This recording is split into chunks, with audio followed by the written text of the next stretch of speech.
Psychology essentially helps people largely because it can explain why people are acting the way they do. A counselor can help people develop their decision-making, stress management, and actions based on knowing past conduct to better predict future actions with this kind of clinical perspective. All of this will help people have a more fulfilling career, stronger relationships, greater self-confidence, and improved communication overall. The psychological subdisciplines. Psychologically, psychology is so widespread today that different subdisciplines or divisions of psychology are widely recognized and often leveraged in various industries. Some subdisciplines in psychology include family psychology. Family counseling, also known as family therapy, focuses on the interpersonal social structures. Sports psychology focuses on how psychological factors can influence the performance of an athlete. Business. Organizational psychology focuses on the productivity of a company or corporation by studying individuals and their workplace behavior. Media psychology focuses on the dynamic media relationship and its impact on human behavior. Forensic psychology is the discipline of examining people involved in the legal system, such as expert witnesses or people under investigation. Careers of modern psychology. A psychology career could take multiple trajectories. For example, a typical job in psychology might be fully studied and non-public facing. It could be a family psychologist who deals with people of all ages every day. Here are some of the popular careers people enjoy after receiving their psychology science bachelor's degree. Professors. A career as a psychology professor can be rewarding for two reasons. First, by attending conferences and working on new research. Professors are always at the forefront of new developments made in this field. Second, professors of psychology also cite the pleasure of developing young, curious minds as one of the most rewarding aspects. Working in hospitals. Licensed psychologists also work in hospitals or clinics to use their skills to support people who suffer any form of psychological trauma. It could be in a kids' hospital, a rehabilitation center, government agencies. All kinds of government departments hire service agencies psychologists.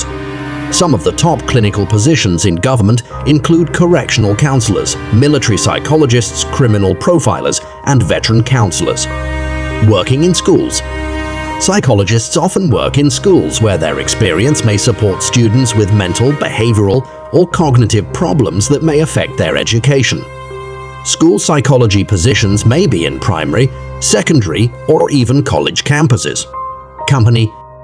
Large companies also work with counselors to better understand aspects like their clientele behaviors and preferences. Businesses also should tap into the psychology of industrial enterprises to improve efficiency by enhancing the organization and layout of the workplace, while also optimizing the training and screening processes for workers.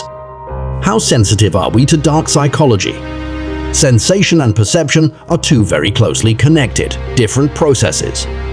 The sensation is feedback from our sensory receptors about the physical world, and perception is how the brain selects, organizes, and interprets these sensations. Senses are the neural basis for perception. The perception of the same senses can vary from person to person because the brain of each individual interprets stimuli differently depending on the learning, memory, emotions, and desires of that individual. Sensation. What does it mean to feel something? Sensory receptors are neurons that are specialized in responding to particular stimuli.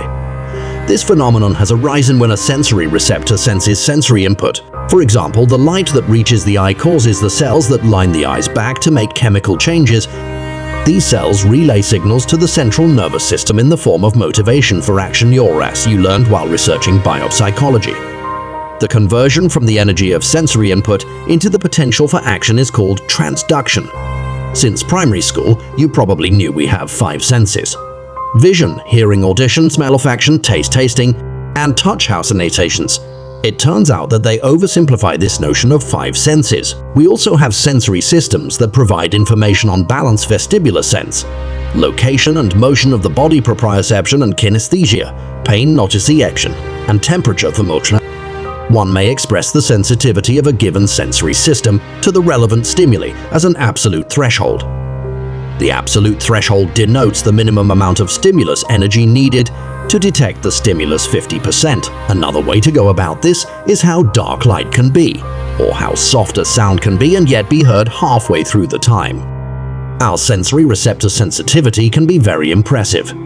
It has been calculated that the most alert sensory cells in the back of the eye can sense a candle flame 30 miles away on a clear night.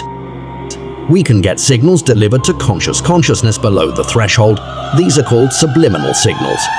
When it is powerful enough to excite sensory receptors and transmit nerve impulses to the brain, a stimulus hits physiological level. That is, an absolute level. A message is said to be subliminal below the thresholds. We are getting it, but we are not consciously aware of it. Therefore, the message is detected, but it was not selected for processing in working or short-term memory. There is much debate about using subliminal messages in ads, rock music, and self-help programs for ages. Research evidence suggests that people can process information outside of consciousness and react to it in laboratory settings. But that doesn't mean we follow these signals like zombies. In fact, secret signals do not affect the laboratory behavior. Absolute thresholds are usually calculated in the circumstances suitable for adaptation under extremely regulated conditions. Often we're more interested in how much sensory variation is required to detect a variation between them. It is known as the simple visible difference or level of difference. Unlike the absolute threshold, the threshold of difference varies depending on the severity of the stimulus. Imagine yourself as an example of a very dark cinema theater. If a member of the listeners were to receive a text message on her mobile phone, which caused her screen to light up, there are chances that many people will notice the change in the theater lighting. However, if the same occurrence happened during a soccer game in a brightly lit stadium, very few people would notice it. The brightness of the mobile phone does not change, but its ability to be perceived as an illumination change significantly differs between the two contexts. Ernst Weber proposed this principle of change in the threshold of difference in the 1830s. It became known as Weber's laws. The threshold of difference is a constant fraction of the original stimulus, as shown by the illustration. It is the belief that bigger variations need to be observed in greater differences